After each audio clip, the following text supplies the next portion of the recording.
एक समय की बात है। एक राजा एक समृद्ध राज्य पर राज्य करता था, लेकिन उसका दिल भारी था।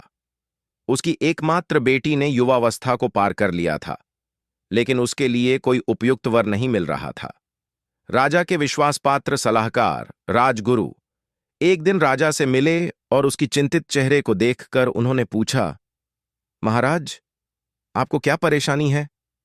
राजा ने गहरी सांस ली और कहा, मेरी बेटी सबसे श्रेष्ठ है, लेकिन मैं उसके लिए एक ऐसा वर नहीं ढूंढ पा रहा हूं जो उसकी योग्य हो।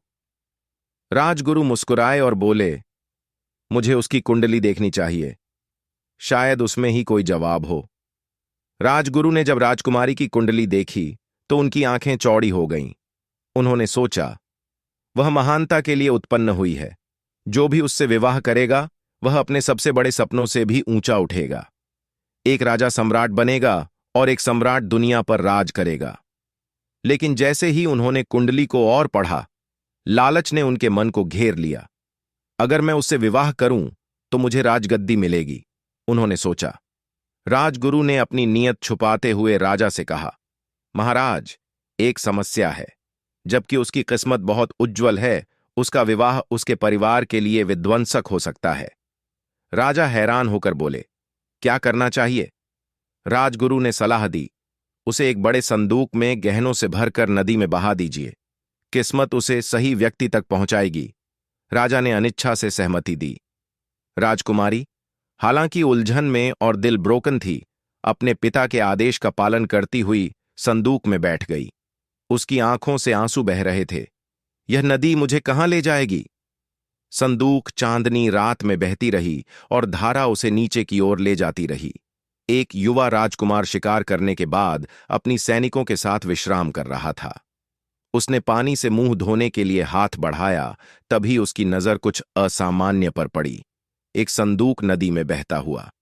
राजकुमार ने आदेश दिया, उस संदूक को बाहर लाओ। सैनिकों ने उसे किनारे पर खींच लिया। इसके अंदर क्या हो सकता है? एक सैनिक ने मरमर्ड किया। जब उन्होंने संदूक खोला तो उनकी आंखें चौड़ी हो गईं। अंदर एक राजकुमारी थी, जिसकी सुंदरता चांद की रोशनी में भी जगमगाती थी। राजकुमार आगे बढ़े और हैरान होकर पूछा, तुम कौन हो और यहां कैसे आईं? राजकुमारी ने अपनी कहानी सुनाई, उसकी आवाज कांपते हुए। मेरे पिता को लगा कि मेरी किस्मत उनके परिवार के लिए हानिकारक होगी, इसलिए उन्होंने मुझे यहां भेज दिया। राजकुमार उसके सामने घुटने टेकते हुए बोला, अगर तुम्हारी किस्मत उसी व्यक्ति से जुड़ी है जो इस संदूक को खोलता है, तो मुझे गर्व होगा इसे पूरा करने का। क्या तुम मुझसे विवाह करोगी? राजकुमारी की आंखों में राहत के आंसू थे और उसने सिर झुकाकर हां कहा। राजकुमार ने उसकी उंगली में सोने की अंगूठी पहनाई और उनका विवाह संपूर्ण हो गया। इस बीच राजगुरु संदूक का इंतजार कर रहा था। उसने अपने छात्रों को आदेश दिया था, संदूक को मेरे कमरे में लाओ और दरवाजा बंद कर दो। चाहे मैं जितना भी चिल्लाऊं, दरवाजा मत खोलना। जब संदूक आखिरकार पहुंचा तो राजगुरु का दिल खुशी से धड़क रहा था। उसने दरवाजा बंद कर दिया और बुदबुदाया, मेरी किस्मत यहां है। लेकिन जैसे ही उसने संदूक खोला, कमरे में एक दहाड़ गूंजी। यह राजकुमारी नहीं थी, बल्कि एक हिंसक भालू था। राजकुमार ने अपनी शिकार के दौरान भालू को पकड़ा था और उसे संदूक में रख दिया था, ताकि जो भी उसे खोले वह धोखा खा जाए।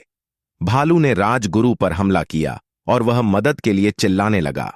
बाहर के छात्र उसकी चिल्लाहट सुन सकते थे, लेकिन उन्होंने याद रखा कि राजगुरु ने उन्हें सख्त हिदायत दी थी, जो भी हो, दरवाजा मत खोलना। राजगुरु की लालच ने उसे उसकी तबाही की ओर अग्रसर किया। यह कहानी हमें यह सिखाती है कि लालच और धोखा अंततः बर्बादी की ओर ले जाते हैं, जबकि ईमानदारी और साहस सच्ची खुशी की राह दिखाते हैं। राजगुरु की स्वार्थी इच्छा ने उसे अंधा कर दिया और उसे समझदारी और शिष्टता से परे ले गई, जिससे उसकी तबाही हुई। दूसरी ओर राजकुमार की विनम्रता और किस्मत के प्रति सम्मान ने उसे केवल प्रेम ही नहीं, बल्कि एक भविष्य भी दिया जो पूरी उम्मीद से भरा था। यह कहानी हमें यह याद दिलाती है कि हमें किस्मत पर विश्वास रखना चाहिए, राइचसनेस के साथ कार्य करना चाहिए और लालच के जाल से बचना चाहिए, क्योंकि जो हमारे लिए है वह समय और रूप में अपनी राह खुद बनाएगा। सच्ची महानता मैनिपुलेशन से नहीं, बल्कि सम्मान, दयालुता और हमारे द्वारा तय किए गए रास्ते में विश्वास से प्राप्त होती है।